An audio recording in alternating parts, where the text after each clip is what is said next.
Cijenjeni gledatelji, dobar vam dan. Poštovanje, lijepi pozdrav iz grada heroja pred početak najvažnije posljednje utakmice Supersport prve nogometne lige ove sezone između domaćina Vukovara, odnosno gostiju iz Opatije. Prvi protiv drugoga. Bolje nije moglo biti. Slična priča kao i prošle sezone. Danas ćemo napokon doznati tko će to iduće sezone igrati u najelitnijem rangu hrvatskog klupskog nogometa.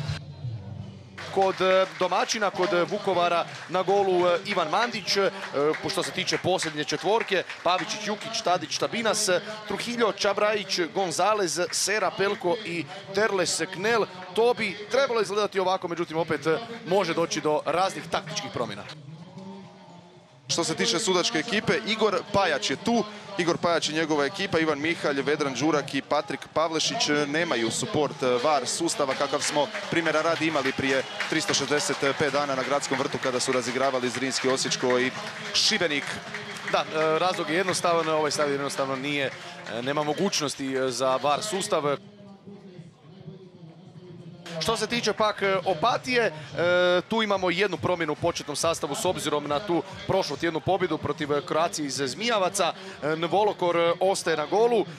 Posljednja linija, Ušalj, Graf, Mulac, Arapović, Babić, Horvat, Kožić, Adžaj, Žabec i Bogolin. To je ostatak družine prema naprijed.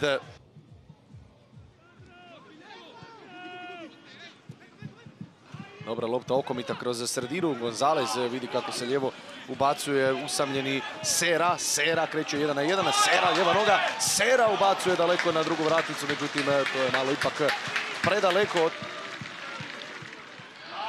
Dobar rad u sredini. Knel je opalio. Volokor uz male poteškoće ipak na kraju uspio uhvatiti loptu. Grujević. Dobro se zagradio, odlično odradio svoj dio posla Ivan Horvat. Grujević ima nekoliko opcija, da je sjajan pas u prostor. Bogolin, evo sjajne loptu u 16-tercu i što će reći Pajač? Ništa, kaže Igor Pajač. Igra se nastavlja dalje, tražili su kazneni udarac gosti. Da vidimo. Definitivno ne. Mulac. Gleda tamo Adžaja koji se šulja, fina lopta prema Adžaju, udarac glavom odlazi pokraj gola, nije to najbolje zahvatio Nigerijac.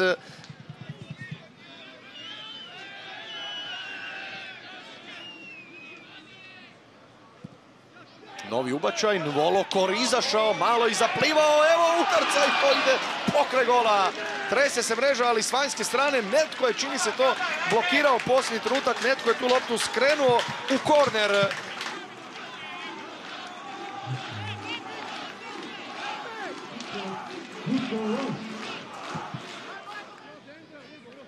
Opatija u obrambenom bloku sa Džajem i Grujevićem kao bekovima, dakle imaju 5 igrača u liniji ispred Volokora i to za sada dosta dobro funkcionira, mada je sada Tabinas našao prostor. Evo lopte na prvu vratnicu, evo nezgodno ubačaj, evo gola! Evo gola, vodi Vukovar 1-0 već kada Vukovarci neće zabiti za Vukovar, zabit će Opatijci za Vukovar i Vukovar je sada na koračić od ulaska u Supersport HNL. Dogodio se Kudrijašov samo u ovoj verziji na stadionu u Borovu Naselju. Izvrstan prodor Tabinasa i autogol jednoga od igrača Opatije, ako sam to uspio dobro skenirati. Ali čestitke Tabinasu svakako za dobar posao tamo na desnoj strani i to ćemo sada, drage volje, vidjeti još jednom. Da, pričali smo o koncentraciji, pričali smo o mirnoći. Tu je lopta nezgodno odskočila, pogodila, čini mi se u Marina Grujevića. Da, u kuk Marina Grujevića. Netko ju je čak i to dirnuo tamo na prvoj vratnici, lagano je ulizao dovoljno da prevari i Grujevića, ali na kraju i Volokora i da Vukovar povede rezultatom 1-0 i da Vukovar dođe doista na mali korak od plasmana u Supersport HNL. Ponovno Trujillo, evo ubačaja, evo lopte kod Knela. Knel će to stisnuti, završit će u bloku. Još uvijek može biti opasno. Novi udarac, nije se najbolje snašao tamo. Čini mi se da je bio Pavičić.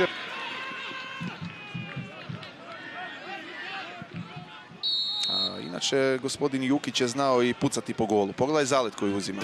Da. Pogledaj zalet koji uzima. Da. Da. Jukić poput Žunjinja Pernabukana sa nekakvih 40 metara. Ovo je bilo nevjerojatno. Nevjerojatno, sve si dobro predvidio, Ivane. Sve si sjajno rekao. Roberto Carlos možda više nego Žunjinjo. Strašan udarac ima kapetan Vukovara i evo.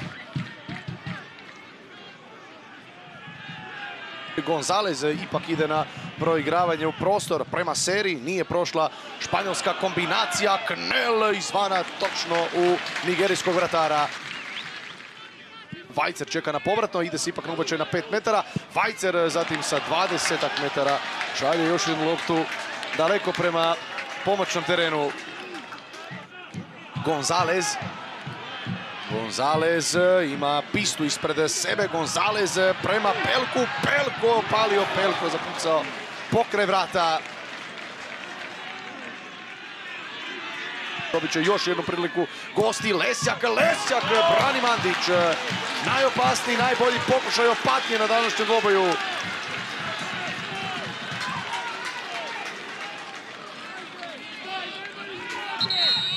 Sve više, sve jače i sve bolje prijeti Opatija u drugome dijelu. Treći korner za Opatiju danas. Ubačaj ide prema drugoj. Mandić je zaplivao, a tamo promašio. Prazan gol igrač Opatije. Tko je to bio tamo na drugoj vratici? Mulac. 13 golova ove sezone. Zamalo i 14.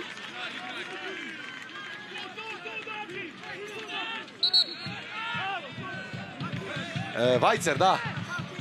Očekujemo puno od njega u ovakvim situacijama, pa da vidimo može li nas i ovoga puta iznenaditi. Vajcer po golu, zanimljivo. Ta lopta stvarno, sjećaš se sigurno Žunjina Pernabukana. Da kako? To nije pretjerano snažan udarac. To je precizan udarac, lopta Leluja. Evo lopte na desnoj strani, evo i ubačaja iz prve koji je, da vidimo što, koji je, čini se, nije ušla lopta u mrežu. Nevjerojatna sada situacija. Nevjerojatna situacija se upravo sada dogodila. Traže gol igrači Opatije, a netko će tamo zaraditi i crveni karton. Da. Zbog prigovora i napada na pomoćnog suca Pejanović ide u slačionicu, a mi čekamo.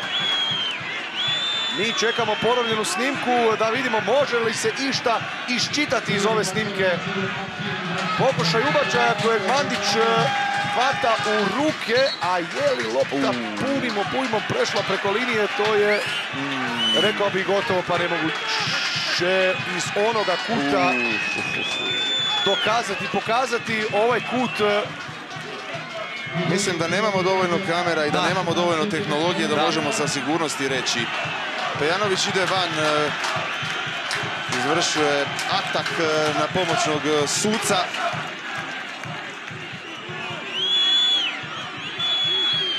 Zoran Bogolin je sada ušao u teren. Trener Opatije je ušao na travnjak. Pokazuje sada rukama. Pokazuje rukama prema VAR monitoru. VAR-a nema i na jedan potpunosti bizaran način možemo reći Vukovar je nakon 25 godina dobio novog prvoligaša, novog superligaša. Nažalost, na jednu utakmicu koja je bila fer i korektna, koja je bila, pa eto, do 3 žuta kartona sve do samoga kraja, dobili smo jednu nervoznu završnicu, jednu neobičnu završnicu, jednu bizarnu završnicu koja će, čini se, biti okončana i crvenim kartonima i negativnim nekim narativom, barem sa strane Opatije. Međutim, Vukovar je, dame i gospodo, nakon 25 godina dobio novog superligaša. Vukovar će iduće sezone igrati Supersport Hrvatsku nogometnu ligu.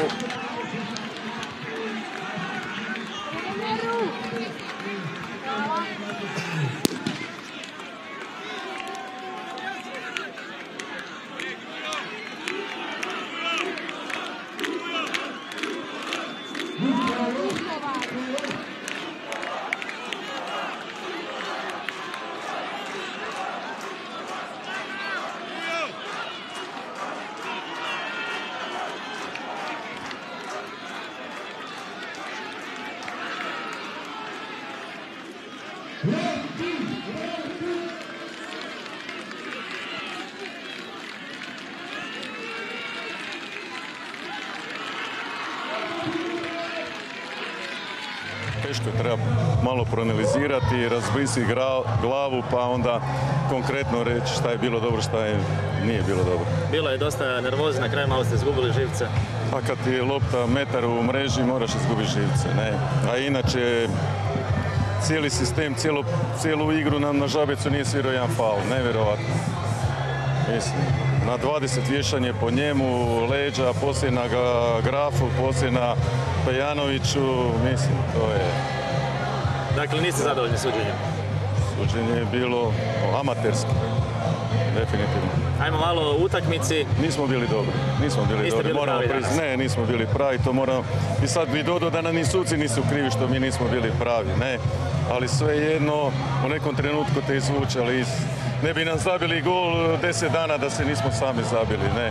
I to smo tako napravili i imali smo tu nesreću da se Arapovića, da su tu povrijedili u drugoj minuti, smo morali mijenjati, tražiti neke druge solucije, onda je to malo nervoza se uvukla i sve je prošlo. Prekidam. Da, ajde, evo ti, nastavi. Ne, samo ti daj. Šifo, daćeš nam sekundu da još ispitam Ne, može on slobodno. I Zoran, ali ostane tu s nama. Onda je previše nervoze nam se uhvatilo, znali smo da oni ne mogu izdržati naš ritam zadnjih 15 minuta, međutim bili smo aljkavi u završnici. Prema tome, to je to, već sam rekao. I za kraj velika prilika je propuštena za Opatiju. Pa ko zna kad će se ovako. Neki igrači se moraju zamisliti. Mislim da i neće više ostati ako ja budem. Ne. A kako vi to ne bi bili u Opatiji? Pa uvijek iznenađenje. 30 godina. Uvijek se nešto novo desi, ne. Vrijeme i za mirovinu, se slažeš sa mnom. Ma nije, još ste mladi. Je. Sve mu okej. Čestitam Vukovaru na prvom mjestu i na Bog Martina. Čestitam Vukovaru na prvom mjestu i želim im svu sreću u ovom višem rangu. A mi ćemo se nekako pokušati zbrojiti, ako se zbrojimo. Hvala lijepo. Hvala vam puno i odite na zasluženi odmor. Hvala najljepše. Ćemo si greti. Hvala. Prva ruka. Hvala. Svaka čast.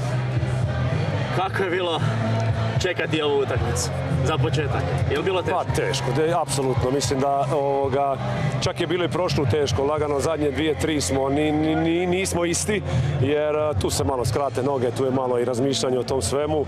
Međutim, evo, prošlo onako rezultat govori 3-0 kao pobjedili smo, međutim to je bilo totalno drugačije. Čak smo prvi put da smo recimo u nekom nogometnom dijelu nadigrani bili, rezultat na našu stranu.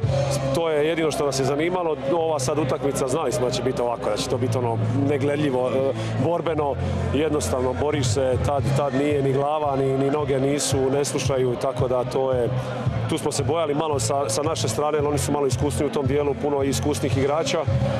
Ali opet, naši su borci, fajteri, pokazali su to cijelu sezonu i opet, ako znam da se boriti mogu, sad samo da smo uspjeli malo kvalitete još nogometno tu dodati, da to ajde malo bolje izgleda, bio bi jako zadovoljan, ali sve u svemu svaka i čast. Mislim da danas dojam uopće nije bitan. Apsolutno me ne zanima. Dojam je danas evo ovo, baš prvi put vidim Vukovar da je pun stadion i da su ljudi tu, da cijeli grad diše za to i da nas bodre, da na kraju krajeva zaslužili su. Ogroman poticaj za ovaj dio za Slavonije, za Vukovar kao grad. Apsolutno. Mislim, nikad nisam toliko doživio ovaj dio ko sad, naravno, pošto sam tu došao živjeti to sve.